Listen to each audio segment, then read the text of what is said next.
name is Alex Wacker, and I race the number 91 trophy truck.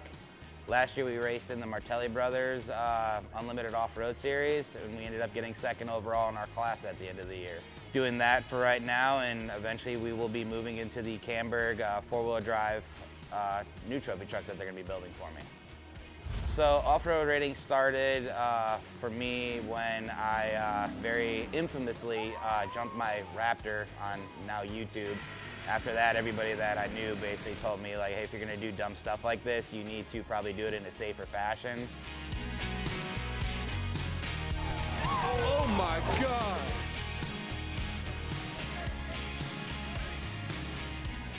So started in Ultra 4 racing with Dave Cole and King of the Hammer series.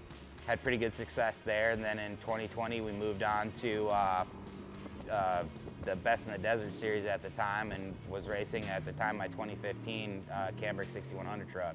So I just kind of progressively moved on to there, and now we're up into the trophy truck class and giving people hell.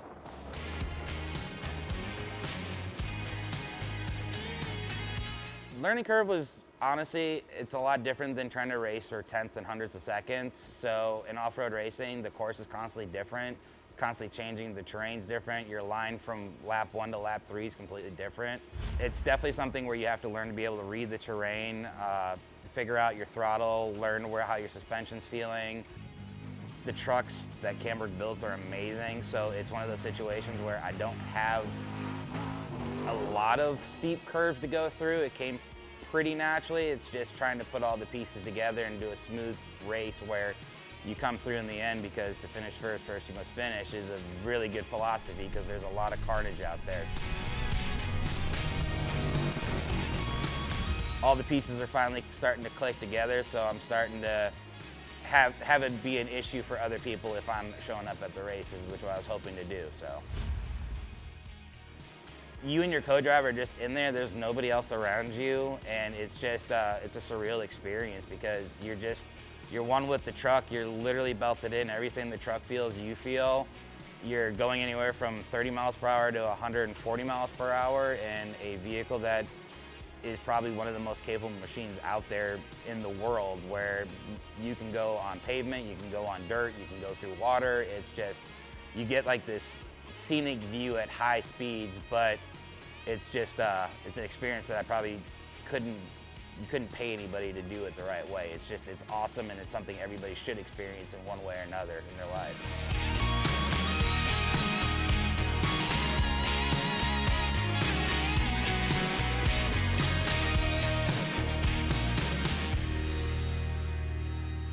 I've known Jerry and Jason and the Camburg guys for a little over 10 years now. It started with Forerunner that I had at the time that I wanted to do some work to, so they did some upper control arms and some suspension work for that, and talked to Jerry about it a little bit, and we decided to build a 6100 spec truck, and that's still the same truck that I'm racing today with just a couple of modifications. Had the Camburg guys re-prep everything.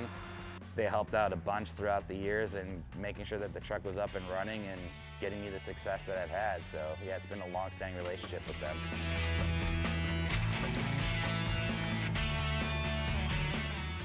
So we're sitting here in front of my 2023 Ford Raptor R, obviously from Texas. That's what Twist of Monkey started.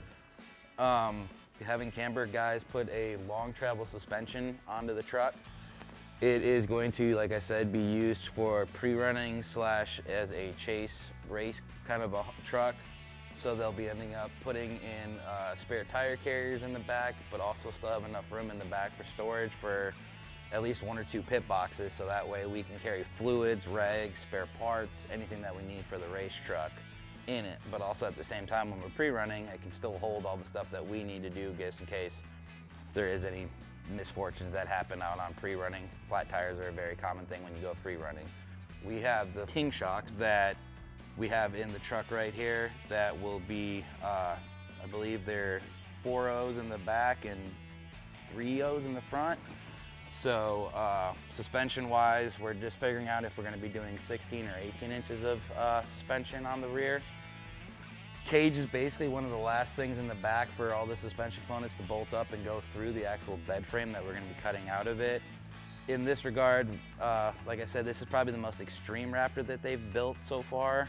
A lot of them is just a lot of sometimes trail riding, a lot of times going off-road just to hear a little bit. What we're gonna be doing, the truck needs to be very solidly built, and again, that's why I came to Camburg to do it, is because they're gonna build me a truck that I know that's gonna be able to last, and 5 years down the road, you'll never know that it's been gone a couple hundred miles off of dirt and been beaten on, so. Moving around, we got MagnaFlow mufflers that are gonna be going on here shortly to it as well. And then coming down here, you have your lower links, you have your bump stops. Bump stops are basically, it's just a support system for if the suspension travels too far up, this will help stop it so it doesn't slam A into your frame, but also helps lessen the suspension shock. So when it comes down, it helps to bring it down. You have all the fancy new plates that Camburg builds in-house and does all their CAD work to design everything, including where the bump stops go in for all the support, where it has all the right clearance issues inside of it. We're gonna end up putting a fiberglass fenders on the rear side just for the extra clearance. Moving farther on down up in the front, you have what the front fenders are already for the clearance issue. And then you have your upper and lower control arms down here. You have actual bump stops in the front as well now that usually was a thing back a couple of years ago, but we've all realized that it's a helpful thing to keep the life of your shocks and make everything just run smoother. Like I said, you have your King 3.0s in the front right here with the bypasses. Everything nicely tucked in, nicely finished. They take a lot of time here at Camburg to try to make sure everything where it goes fits correctly and all the pinch points where all the lines are gonna go. They route everything very cleanly, it looks very factory OM, but with a lot more travel and a lot more just fun, basically. Up front, we're gonna be putting a new bumper on it yet as well, just to make it a little bit of a look. And then inside we're going to be doing some wiring, some nav stuff, and some radios yet, just so that way we have comms and communications with everybody when we're out there pre-running.